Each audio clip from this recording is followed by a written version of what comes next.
Yung diversion play talaga yung nag-extend ng lead eh. Oo. Yun yung turning point na RRQ Kaito na talaga yung clear na lamang sa laban na ito as of now. Kaya kanina talaga, sinasabi ko na, wait lang yung Luigi talaga Denjiro? ni Menguin.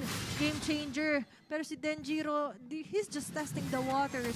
And so far, Echo Proud, they're left alone na nga lang din sa base nila. Hindi sila masyado makakapag-overextend.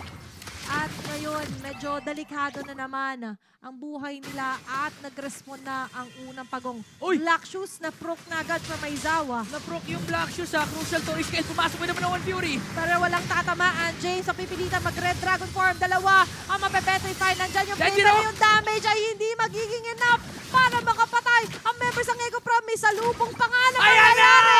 At mapapatay pa ni Saito si Aizawa. Ishkael will fall as well. An unstoppable kill for Denjiro. Yung